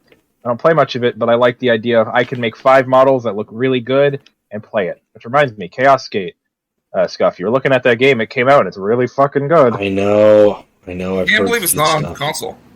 No, well, Battle Sector wasn't on console for half a year either. It's weird because the game, it looks fun, but it doesn't look particularly. It wouldn't need to be. It wouldn't need to be. But the second and first game were both computer exclusives because this is technically a third game. People forget about that. I didn't even know that. Yeah, no, the first one came out in '98, so you're fine for not knowing that. And yeah, it came out, but so did Battle Sector. So there's a chance us console boys will get it. Hopefully, and I'm looking forward to it because that game it's shamelessly XCOM. It looks really good. I just when it came out, I only had limited video game budgeting, and I was like, well, and then on top of that, I heard there was they had some items that were locked behind Twitch drops, which I had no idea what were until that game dropped. I've heard since then that the developers took a lot of feedback and were like, hey, we'll get these out to everybody. Don't worry, they're not going to be unavailable to people. Twitch drops from what I understand, what Twitch drops are is basically the first week out, watch these specific content creators play the game on Twitch for X hours, and then you unlock the item, which is completely it's not a good model. I got used to it because it's really popular. Oh man, it's actually really popular non-mobile games too. A lot of any game that's remotely free has it as a feature. A few paid games I play have it as well. But I've just mastered the art of opening up a tab, muting the tab, and having it in the background while I play other things. See, it's just Lost Crusade did that awful mobile game for 40K. Yeah, a number of Final Fantasy mobile games did it too. Lost Crusade would have these codes you could redeem, but I think you got them from Twitch streamers. I mean, I would mind if it's a cosmetic or something, but if it's a basic item or hey, if you want to collect resources. One of everything, yeah. I think in Chaos Gate's case, it was technically an item you use, but it was just a reskin of an already existing item. It might have been a power sword with the same stats of a normal one, but it looked different. Mm-hmm. Just a tangent. Marvel's Avengers was doing something similar. That terrible Square Enix game. I think they were hiding skins in bubblegum packs or Butterfingers or something like that. It's just why don't do that. No, I respect that. That's a hustle. If you're hiding it in bubblegum packs, nah. Wait, which game was this? That. Which Avengers? It was the Square Enix Marvel. It's not new. It's been out for a year or so, but it bombed. It dropped and died. Oh wait, was this the Avengers on PS4, PS5? Yeah. Okay. Yeah, that one. Live service game. All the Marvel heroes look weird. Not only do they look weird, Spider-Man was a PlayStation exclusive. It's terrible. Yeah, they did that stuff too. No, the best part is it came out after the Spider-Man game where they got web slinging right, and they reverted to the bad web slinging. Oh, that's true. I mean, my favorite Marvel game to date, as far as video games go, I Ultimate Alliance on the PS2. I don't care what people say. The roster, that game just was it took what X-Men Legends did to the next level. Sadly, the sequel was not so great. The story was good, but the way they did everything else was not.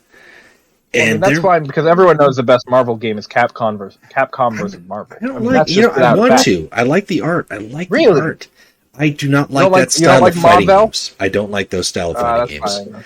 I like Street Fighter. I like my Street Fighter, my basic you versus me, not your army of three dudes, a hyper fighting. It's all visual candy and the screens fill up with too much stuff. I like to keep it very combo based. 1v1. That's me. And I also like the story of Street Fighter. But I mean, Marvel vs. Capcom, great roster, great animations, but just too much going on for me. Tone it down. Fair. No, I'll respect that because there's a lot going on. But I also think it gives it some charm. Yeah, I mean, the HHL podcast. I think that's definitely a thing. But yeah, I think at some point I'll get Chaos Gate. Probably when it's on sale. I'll definitely scoop it. But that's why I did. My favorite part about it, hands down, the XCOM door opening animation got replaced when he kicks it down and explodes in the shrapnel every single time, and it looks gorgeous. Mm. There's no time for opening doors in 40K. It's weird that GW keeps doing this with their games. Mechanicus had a period where it was only on PC. I think Dark Side is console exclusive. But it's guys, the most interest your game is going to have is day one.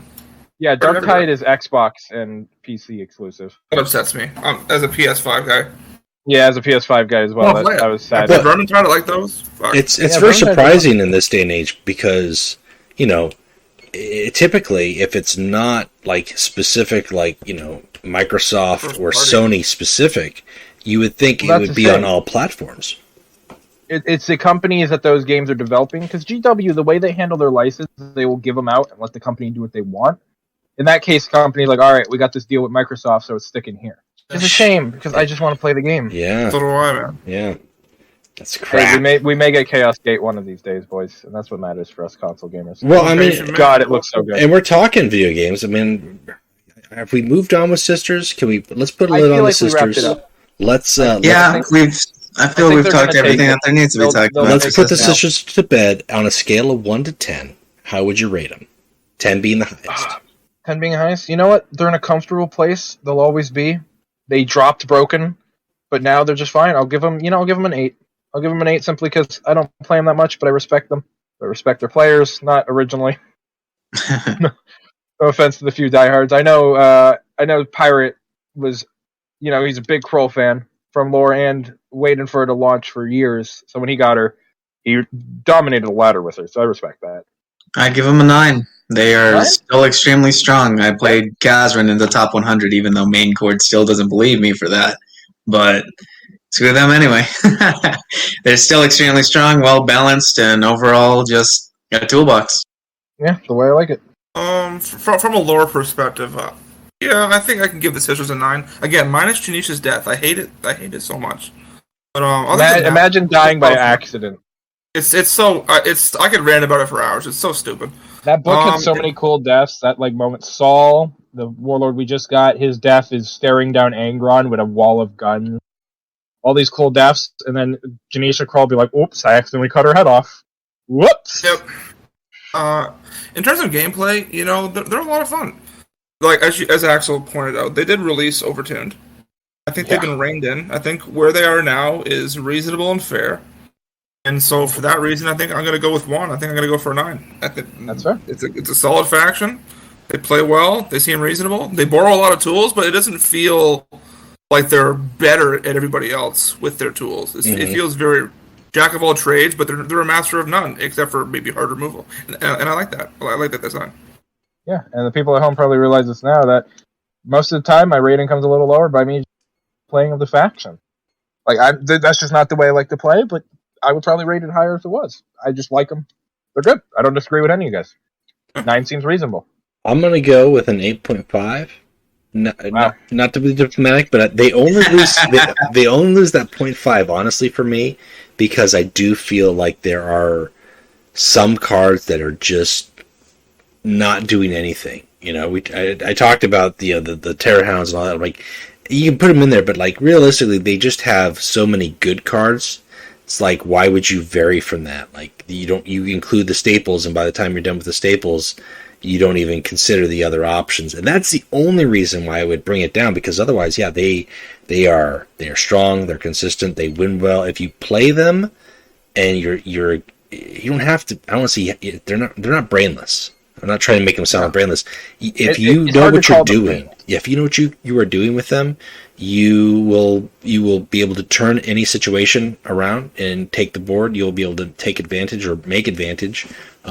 I think they really reward good play, and they are definitely designed for good exchanges. So I think that's solid. I don't think they lack in any one area except for the health, and that is a fair trade in balance for what they can do. Yeah, like with the Sisters, when you're playing them, you don't beat them until your Warlord is down. It isn't like other factions where it's like, oh, okay, Angron is down by 15 health or 20 health. I probably win.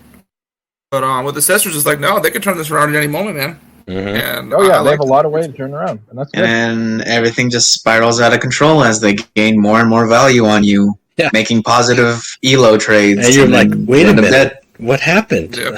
How did I get within lethal? I don't understand. One moment I was full HP, the next my entire board died, and now I'm at 1 HP. Yeah. And I've sent Hull into 2 troops, great tithe. That's enough. There you go. Let alone if you're Psyker. Well, we were talking about video games a little bit earlier. What else do you guys do when you're not playing Legions? When I'm not playing Legions, I'm still doing my nerdy DM and stuff. I wasn't able to do it today because we play a little game, me and one of my players, of who's going to randomly call off last minute this time. And it happened again where a player had to work an extra 5 hours. Nice. Which I went, holy fuck, having that sprung on you last minute during a shift sucks. But he had to dip during the middle of a serious moment in the campaign, so we all just agreed to delay. The party has went to the ethereal plane and found essentially hell. So that's fun. And besides that, not doing much else. I finished replaying Dawn of War because I got bored. When I'm not working, I just nap. Recently, I've actually been cranking out my hobby time, which is really nice. I finished exams for school, and so I've had the free time. I've recently started playing this Lord of the Rings game with a friend in town, Journeys Through Middle-earth. It's fantastic. Is it video game or tabletop? It's tabletop. It's a board game. Oh, okay. Okay. Is that the one that they keep producing somehow? No, that's the Armies of Middle-earth. That's slightly different. For a minute, I thought it was. Yeah, because this isn't a DW game. It's a fantasy flight game. But I recently started that. I've been getting back into Necromunda. I start that soon. I've been running a narrative campaign with the Adeptus Mechanicus in 40k. No, it's been a great month for hobby, and then I start working 3 weeks. What rule set are you using? You're using Fantasy Flight for your narrative campaign? So when playing the Lord of the Rings game, I just use the rules that they have. I meant for the 40k Crusade rules. I was gonna say because there's the I was gonna say there's the Wrath and Glory rule set, which on launch might have been the worst rule set I've ever seen. It's subsequently been completely redone from the ground up, and it's actually really good now. I say that because I'm running a campaign where my party is the Bad Batch of the Imperial Guard, a regiment they're a part of. For those who know what Bad Batch is, it's a that actually sounds interesting. That's what I thought you were referencing, but that'd be a little cringe. How dare you? It's the fun time. The party, one player is remotely aware of 40k, so that's why I started them with Imperial Guard, and the other two weren't, and they learned the hard way about commissaries very quickly. I had players actually rip apart the Imperial... Oh, sorry, I was going to say, my players picked up the infantryman's primer and started ripping through it to see, alright, what can't I do? It's pretty good. As for me, finishing up classes now, I'm all done. All that's left is the grading, which comes next Monday, actually. So, in a couple days here. And then I'll be free for summer, where I've already signed up for summer classes, where I plan on redoing classes, since they're not offering any that I need, to go from B to A's to increase my GPA. And then I'm going to ask specific days off of work so that way I can play D&D on Thursday, Friday. And the campaign that I was DMing that got shut down all because of school, whenever day our players figure out, I'll ask for that day off and hopefully start that and finish it soon. Nice. Yeah, that sounds good. And when you lock a schedule for a D&D campaign, that's a good thing. The trick is making sure everybody else locks it too. Yeah, I saw it Saturday at a reasonable time after work for everyone was good. No, 90% of players will somehow find a way that became busy that day. The life of a DM. If you're thinking about DMing, don't get sucked into the hole. Don't let them do it. My party this last week has now. My bit of advice for those who are going to come to DM: it's a lot more improv than you could ever imagine. Oh yeah, don't ever try to think you I write in advance. Here's the major plot points and here's the locations, and the party will somehow ruin it. Oh, I played at a 3-session route where the players are going to try to assassinate a king. Paladin walked up and stabbed him in the face in the first 30 seconds of the campaign. I went, all right, boys, this is how we're doing this. Yep. I'm the kind of guy who will try to break it on purpose. I mean, that's fair. I find trying to break it on purpose gets to a level though. If you're that guy who shows up and you just try to go, okay, well I shoot the main NPC, every time, that's not fun. So I appreciate that what I said is taken that way. What I mean is that I try to fuck around as much as possible. Oh, just be an absolute pain in the ass. Now, if the other players start to hate it, they're getting annoyed, I will stop. But insofar as the joke keeps being funny, that's what I like to do when I play these sorts of games. I only had one game where I did that, and my friend still is waiting for his chance to pay me back as a result of that. I showed up to his D&D game. And Oh, man. there's another guy who was new to D&D and had no idea, never played D&D. He knew what fantasy was, general races and whatnot. But General, I thought, okay, for a second you cut out General racism. I heard general racism. As you do. So I tried to be racism. I tried to be his lead as like an elf liaison in Waterdeep, and within like 10 minutes of the game starting, we were like talking on like telephone, like acorn cans to each other, like walkie-talkies, and he wanted to go to like an ogre strip joint in Waterdeep, and that was not on me. But like I kept on going like over, and like that. We just did that for like 10 minutes, and my friend's like, I guess we're not doing anything tonight. I hate you, and please invite me to your next game so I can do this to you. Damn. That's fair. I you hate me. It's obvious. It was. I felt bad about it, but at the same time, like I was high on Mountain Dew and Surge Cola and zebra cakes. What? Surge, yeah. Yeah, you gotta get that Surge Cola. That was was it 2002, the height of my sugar, and I'd take a pack of zebra cakes and just like snack that down, and then chase it down with some Surge, and boom, we're gaming. We're gaming now. That was my game juice. You're a gamer, engineer gaming. Yeah. I have one player. Only player in my player group who's a veteran player likes to fuck with me. Like he'll read a rule. He'll try to like manipulate the rules as much as he can, but like not in a power gaming way, but in a fun way. So he's DMing next time, and oh man, am I ready to ruin his day? Everybody gets a payback sooner or later. It happens. Every time someone gets a payback, unless you're a forever DM, then you're forced to put up with it. Well, then you just find ways to pay back. The duality of man, truly. Yes. Well, you guys got anything to plug? I'll plug my boy Doran. Lovely gentleman. He does art. He does commissions. Great guy. Yeah, that's all I got to say. Hit him up on Drew Lee Clark on Instagram. Right. How about and you? Don't forget about that altar. Can't forget. I mentioned it at the beginning, but in case you guys forgot, it's coming out. By the time you hear this, should he already be out or about to be announced? I want to plug Karn for absolutely destroying the Sisters lore single-handedly, like the asshole that he is. His kill tracker goes up by 1. He's confused, but he's okay with it. He's like, what? It's like, I don't remember that, but all right. He blinked. No, it's terrible. It's kind of like when you play Dark Souls and you invite a bunch of friends, and then the boss is attacking one of them, clips you, you die, the whole thing's over. It's terrible. I haven't even trying to hit you. Yeah, I haven't read the whole book, but I have read that excerpt, and I do feel like at least it was written well. Like, from Karn's perspective, I was like, all right, the writing was choice. I would be fine, though, if they put any other named sister, though. Yeah. Like, who's still around, they clipped her. But then again, she's really the only invisible one, so it really was the only one it would have worked for.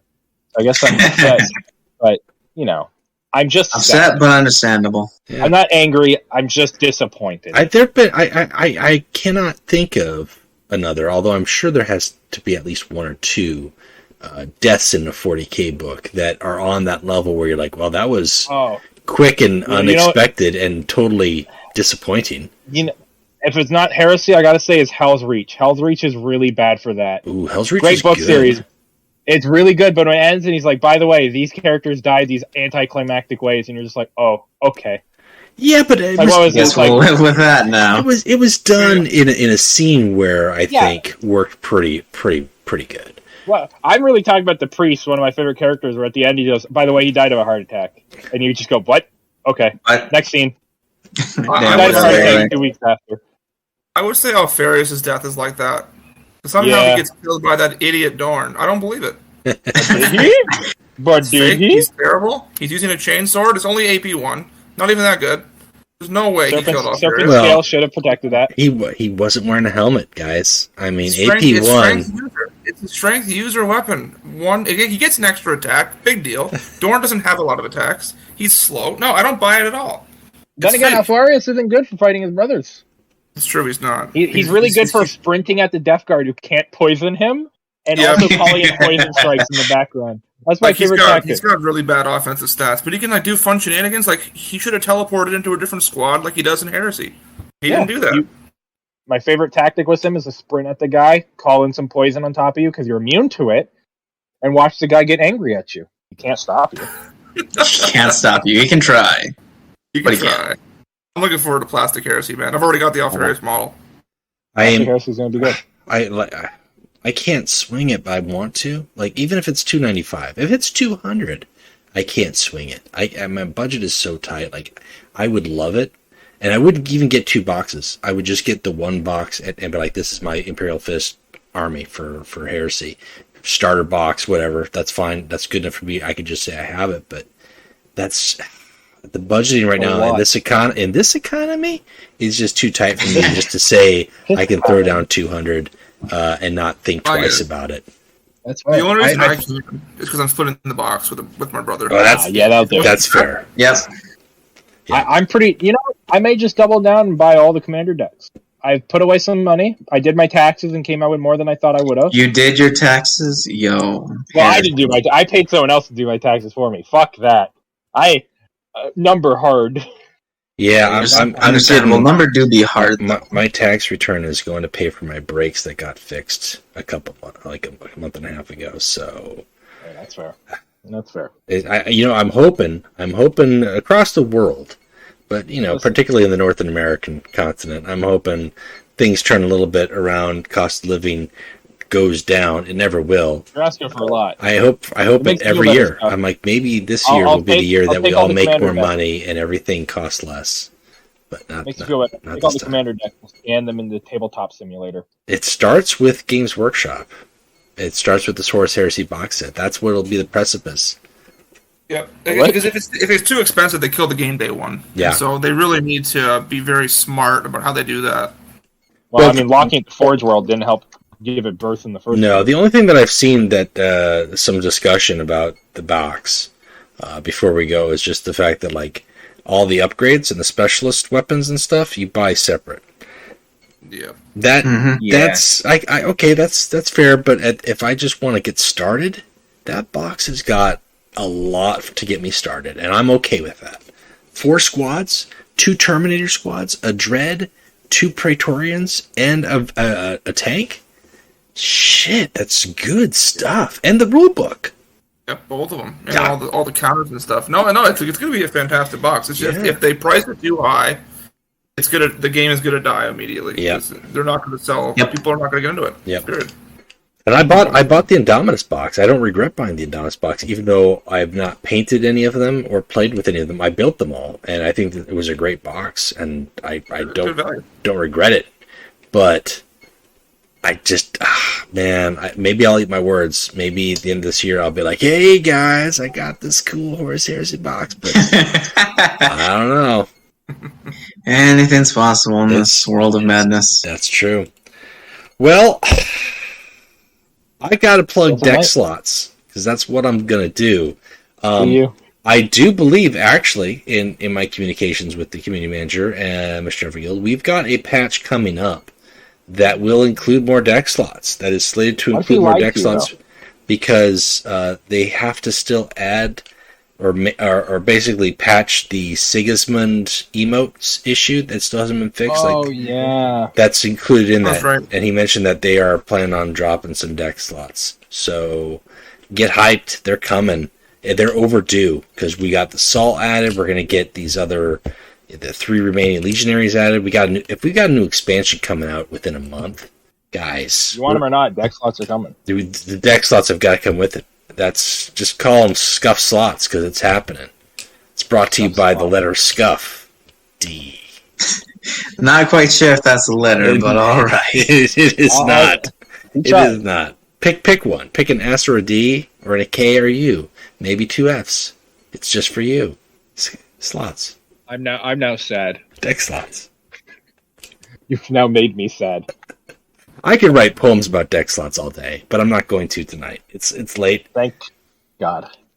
I want to thank you guys for being available, getting together, talking about the sisters. We've got next week, I believe, we're going to try to talk with T.H. Hutch, maybe another player. I think we're talking about the Agents of the Sigillet. And then the week following, I believe at that point, sign-ups for the World Cup. For a minute, your resignation. I was going to say resignation. I meant registration for the World Cup should be done. So we'll be having the World Cup TOs on to discuss that actual tournament and all the fun stuff to expect with that. We've got a lot of stuff coming up this month, so stay tuned if you haven't already. Bar Night Legions is also for May. That's going to be scheduled May 28th at 7:30 p.m. U.S. Central Time. The format for Bar Night Legions this month is a Straight Chasers format. And that is, it's pretty simple, actually. Straight Chasers format is you pick a Warlord, your standard Conquest Warlord, 2 Warlords, and every card in your deck cannot be the same rarity as your Warlord. So if you pick a Legendary Warlord, no Legendaries can be in your deck. All the rest of the cards are the Chasers. If you pick an Epic Warlord, no Epics in your deck. So that will help kind of define your deck. That's the concept. That's what it is. There you go. May 28th, if you want to play down on that and have some fun, casual fun, battle for the Miodmeister title. We've got 3 Miodmeisters on this podcast. Myself, Juan, and Shay. It's a triple Miodmeister. So, Yes. Yep. yeah. It took Juan a little bit, but he got there. Yeah. Juan got it on a tournament that I wasn't in, so good for you, Juan. Okay. I thought you were going to talk about the contingency that on which I won because Pirate left mid-tournament. I mean, I wasn't there. I'm not. It doesn't take away from your victory, but it does. You know. You got it. But it does. You got it.